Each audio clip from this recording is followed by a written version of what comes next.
Right, so we're back on the Astra, and as you could probably remember from the last video, we couldn't get the CD player to work, and the reason was it kept saying locked. I did look into it a lot, and I found a company called Vauxhall, who I spoke to. They specialise in Vauxhalls. Spoke to them, and they said to me, yep, your CD player is locked to the VIN number, so it's not going to work. You're going to have to get it unlocked. So what I did was pull the unit back out, which goes behind there, put it inside of there, well, put it inside different packaging, send it to them, and they send it back. So I'm going to open it this way because the other side does have the address on, my address on, and I don't want to show you guys that. So if we just go ahead and, you know, open it up, I'll show you what we're looking at. And it's a lot easier when you've got a camera person with you. I haven't, unfortunately, so I've got a... Actually, I think it's a similar box. Either way, let's get this all opened up.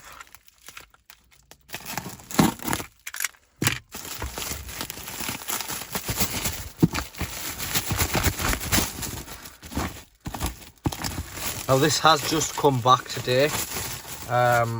I sent it, I'm just going to take that off there, then you can't see the address no more. So I sent it with Royal Mail tracked 24 hour.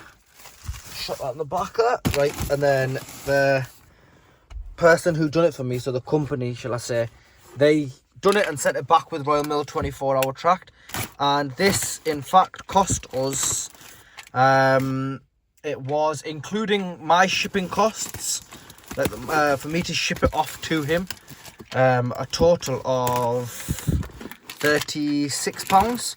So it is relatively cheap, and we're still below the price of getting the Apple screen fitted into this.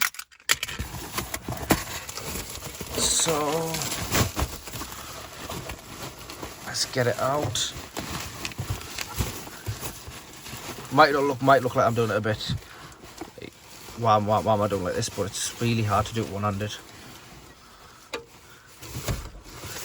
So there's the unit. There's the unit, and now my understanding is these units are, I think it's actually damaged a bit, yeah. That brackets took damage. I'm sure it wasn't damaged before. That's not brilliant, but luckily I can just straighten that out. Yeah, that wasn't damaged before. So that, if I put it down like that, that's bent that way. It should be straight. And now my understanding is this entire unit is being opened, stripped down to the motherboard, and inside the motherboard there's a chip which is known as EEPROM. That has to be removed, put onto like a specialist software, and the VIN number from this car has to be installed into that. And the one from that, like that's got the cars that it was originally removed from. That has to be removed, and that's how this would work. So now we need to go ahead and just remove all of this to make sure we can do it. And I didn't actually tighten any of this, you know, in properly. So see, it's all fairly loose. Just needs one clip in, and then make sure the screen don't come, make sure that doesn't come with us. And then this can just go off to the side. Oh yeah, that's what I'm doing wrong. So send it through there. And that's off to the side there. And then the top screen has fallen down, so that can go back up. Move this one down. Okay, so this one does not going to go down because of the wires. So unplug one wire, unplug the second wire. Now this is dropped down there. Get the wiring loom out of there. Move the screen because it shouldn't be there. The screen, in fact. Let's see, can we get the radio in? I don't know if I'm going to be able to do it one-handed. I might have to put it down. Right, I'm going to quickly put the camera down. And all I'm literally doing is just putting that one wiring harness in. So that's plugged in there, and the aerial cable. So we'll shut the aerial cable on as well. And now that's all on there. So all I did was, if I just show you, was I just plugged the wiring harness into there and the aerial cable into there. And now I was going to have a look. Okay, so I've accidentally... there we are! It did say no VIN when it turned on. Don't worry.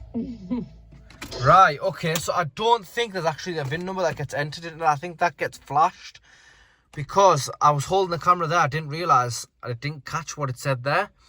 When it turned on, so when I done this, where it says FM, it actually said no VIN, and then went over to radio.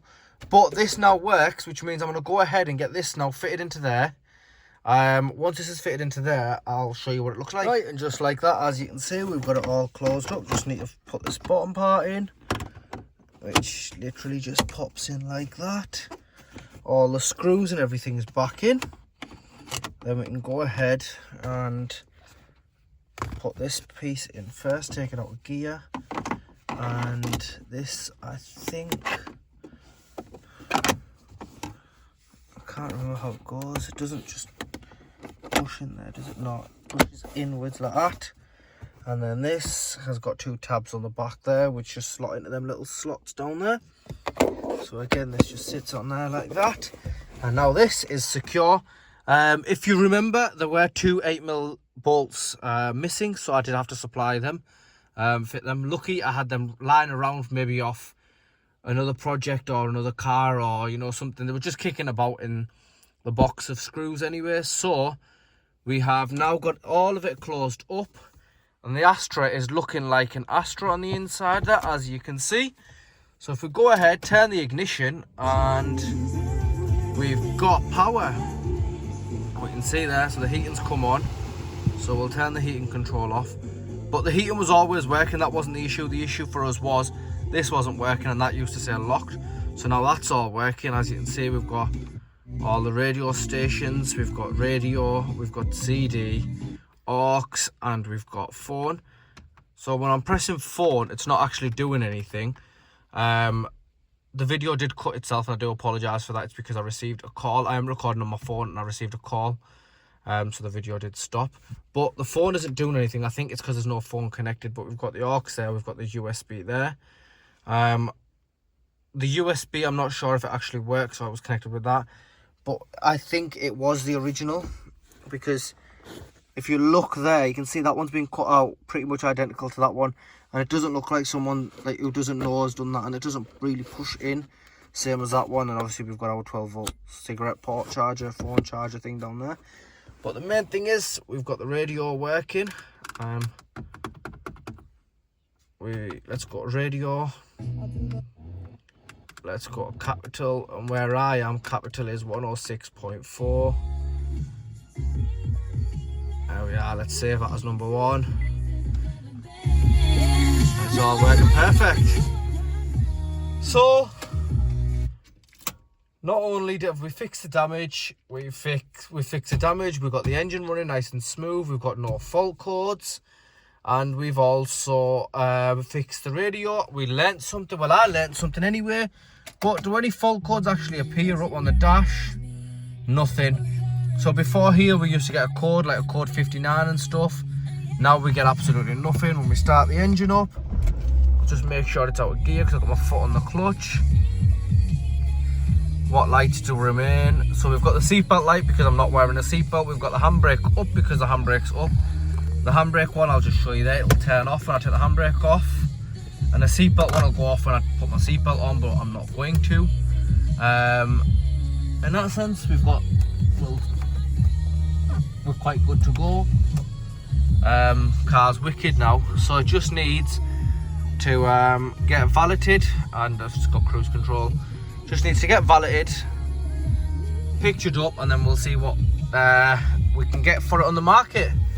So in the next video you should see me cleaning it all up. Oh, actually I'm wrong, it's not cleaning it up. It is in fact on the next video looking at the front bumper, because if I'm not wrong, the front bumper, well, I'm not wrong, I know I'm not, but the front bumper is still somewhat damaged. So if we just look at it there, you can see, you know, still damaged, and I haven't been able to source another bumper. So we're going to see how much of this we can take out with T-cut and see how much we can make the bumper look better. But that's for the next time. I don't have a lot of time today. I need to go somewhere.